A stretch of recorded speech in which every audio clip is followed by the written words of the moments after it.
بسم الله الرحمن الرحيم. الحمد لله رب العالمين، والصلاة والسلام على سيد الأنبياء والمرسلين محمد وعلى آله وأصحابه أجمعين. أما بعد، فأعوذ بالله من الشيطان الرجيم. بسم الله الرحمن الرحيم. سيقول الذين أشركوا لو شاء الله ما أشركنا ولا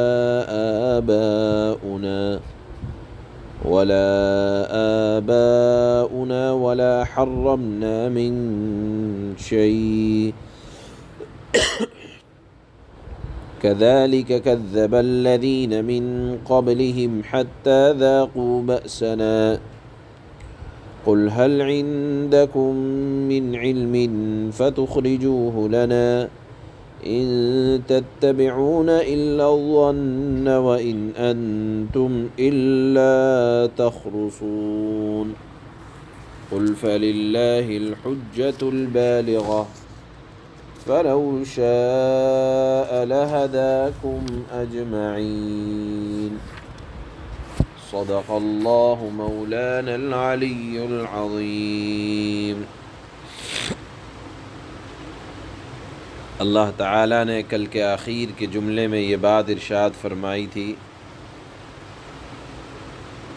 کہ اللہ تعالیٰ کا غصہ دنیا میں اس پر اللہ کی رحمت بھاری ہے. اللہ تعالیٰ کسی کی پکڑ جلدی سے نہیں فرماتے، ڈھیل دیتے چلے جاتے ہیں. بالآخر جب حد ہو جاتی ہے تو اللہ تعالیٰ کی طرف سے پھر پکڑ آتی ہے. اور اللہ نے یہ کیوں فرمایا کہ اللہ تعالیٰ جلدی سے پکڑ نہیں فرماتے؟ اس لیے کہ جہاں اللہ تعالیٰ قہار ہیں وہاں غفار بھی ہیں. ذرا سی باتوں پر اللہ تعالیٰ معاف فرماتے چلے جاتے ہیں. بندہ گناہ کرتا ہے، اللہ تعالیٰ توبہ کے انتظار کرتے رہتے ہیں کہ ابھی معافی مانگ لے گا. پھر آج کی آیت میں اللہ تعالیٰ نے یہ ارشاد فرمایا کہ اللہ تعالیٰ کے بار بار معاف کرنے کو یہ لوگ اعتراض کے طور پر کہتے ہیں. کفار مکہ یہ کہا کرتے تھے کہ اگر شرک کرنا اتنا ہی برا ہے تو اللہ تعالیٰ ہمیں، اگر اللہ کو شرک اتنا ہی برا ہے تو وہ ہمیں شرک پر قدرت کیوں دیتا؟ یعنی ہمیں شرک کرنے کے قادر ہی نہ ہوتے، نہ ہم نہ ہمارے آباء و اجداد. اگر ہم کر رہے ہیں تو اس کا مطلب یہ ہے کہ اللہ کی مرضی سے کر رہے ہیں. گویا کہ آپ اس کو ایسے سمجھیں کہ چور چوری کر رہا ہے تو یہ سمجھتے ہوئے کہ مالک نے مجھے اجازت دے رکھی ہے. نہیں، آپ سمجھیں اس مسئلے کو کہ دنیا دارالامتحان ہے.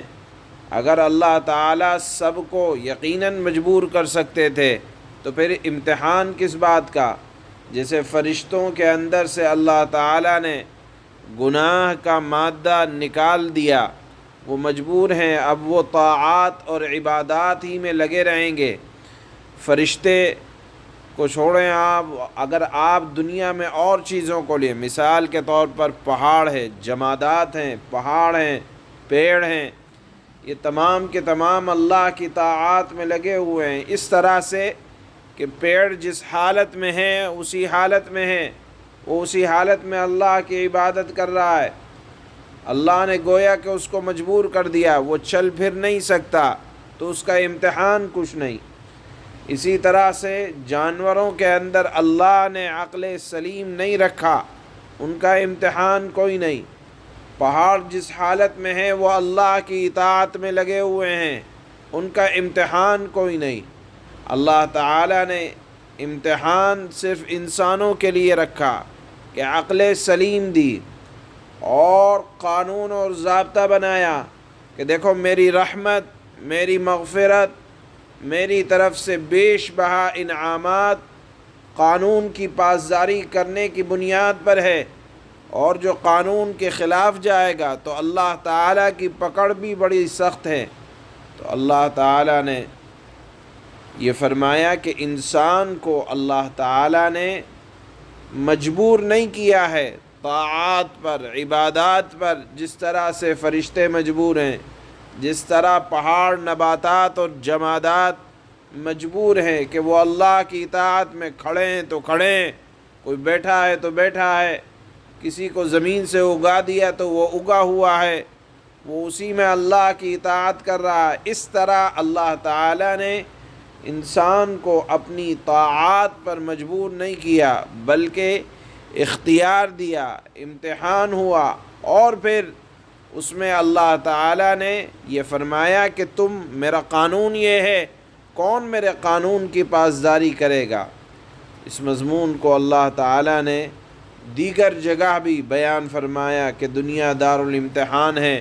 اللہ تعالیٰ نے نہ تو تمہیں مجبور کیا کہ شرک کرو، بلکہ تم اگر کر رہے ہو اپنے اختیار سے کر رہے ہو، اور یہ اللہ کے علم میں موجود ہے۔ یہ اللہ تعالیٰ نے دیگر جگہوں پر بھی اس بات کا جواب دیا ہے کہ اللہ تعالیٰ نے مشرکین کو شرک پر مجبور نہیں کیا ہے۔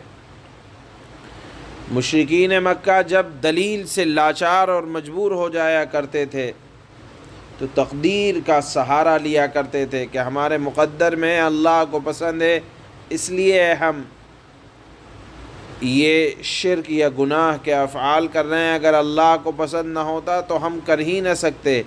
اللہ تعالیٰ نے مختلف جگہ قرآن میں اس کا جواب دیا کہ اللہ تعالیٰ نے کسی کو نہ تو گناہ کے کام پر مجبور کیا انسان کو، نہ طاعات کے کام پر، بلکہ اختیار دیا کہ دنیا میں کون اپنے اختیار سے امتحان میں کامیاب ہوتا ہے، قانون کی پاسداری کرتا ہے، اور کون خلاف ورزی کرتا ہے۔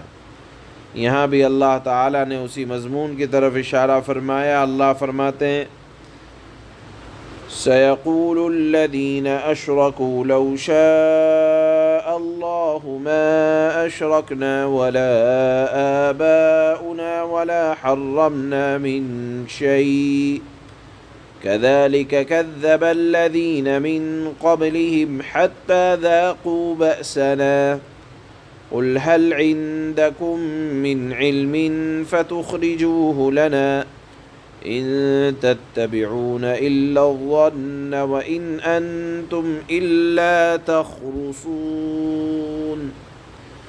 جن لوگوں نے شرک اپنایا ہوا ہے وہ یہ کہیں گے کہ اگر اللہ چاہتا تو ہم شرک نہ کرتے، نہ ہمارے آباء و اجداد، اور نہ ہم کسی بھی چیز کو حرام قرار دیتے۔ ان سے پہلے کے لوگوں نے بھی اسی طرح رسولوں کو جھٹلایا، یہاں تک کہ انہوں نے ہمارے عذاب کا مزہ چکھ لیا۔ اے نبی، آپ ان سے فرمائیں کہ کیا تمہارے پاس کوئی علم ہے جو ہمارے سامنے نکال کر پیش کر سکو، کس بات کا کہ اللہ تعالیٰ تمہارے شرک سے خوش ہیں، اس بات پر یا تمہارے گناہ سے خوش ہیں، اس بات کی کوئی تمہارے پاس دلیل ہے؟ اللہ فرماتے ہیں کہ اے نبی، آپ ان سے یہ دلیل مانگے کہ کیا تمہارے پاس کوئی علم ہے جو ہمارے سامنے نکال کر پیش کر سکو؟ تم تو جس چیز کے پیچھے چل رہے ہو وہ گمان کے سوا کچھ نہیں ہے، اور تمہارا کام اس کے سوا کچھ نہیں ہے کہ وہمی اندازے لگاتے رہو کہ ہم شرک کر رہے ہیں، ہم گناہ کر رہے ہیں، اللہ تعالی ہمارے اس گناہ سے خوش ہیں۔ یہ صرف وہمی اندازے ہیں، کوئی دلیل نہیں ہے۔ قُلْ فَلِلَّهِ الْحُجَّةُ الْبَالِغَةُ فَلَوْ شَاءَ لَهَدَاكُمْ أَجْمَعِينَ۔ اے پیغمبر، آپ ان سے کہیں کہ ایسی دلیل تو اللہ ہی کی ہے جو دلوں تک پہنچنے والی ہے۔ کیا مطلب؟ کہ اللہ تعالیٰ نے کئی جگہ اس مضمون کو سمجھایا کہ دنیا دار الامتحان ہے، کون اپنی سمجھ سے اور اپنے اختیار سے صحیح قانون کا راستہ اختیار کرتا ہے، جو قانون کہ اللہ تعالیٰ نے انسان کی فطرت میں بھی رکھا ہے، اور تمام پیغمبر اسی قانون کی طرف رہنمائی کرتے چلے آئے کہ مالک کی اطاعت کی جائے گی۔ فطرت کہتی ہے جس نے مجھے میرے ساتھ احسان کیا، زندگی دی، جسم دیا، کھانے پینے کے اجزاء دیے، اطاعت اسی کی جائے گی، اور سب سے بڑا داتا یہ اللہ ہے۔ چنانچہ فرمایا اے پیغمبر آپ ان سے کہیں ایسی دلیل تو اللہ ہی کی ہے جو دلوں تک پہنچنے والی ہے، فطرت اس کی بات تقاضا کرتی ہے کہ مالک کی اطاعت کی جائے۔ چنانچہ اگر وہ چاہتا، یعنی اللہ چاہتا، تو تم سب کو زبردستی ہدایت پر لے آتا، لیکن پھر امتحان کس بات کا ہوتا؟ اللہ تعالیٰ نے نہ تو کسی کو گناہ پر مجبور کیا، نہ کسی کو طاعات پر مجبور کیا، بلکہ اختیار دیا، اور جو اپنے اختیار سے افعال اور اعمال کرتا ہے وہی کامیاب یا ناکام ہونے والے ہیں۔ اس کا ذکر بھی دیگر آیتوں میں اللہ نے فرمایا ہے۔ سبحان اللہ۔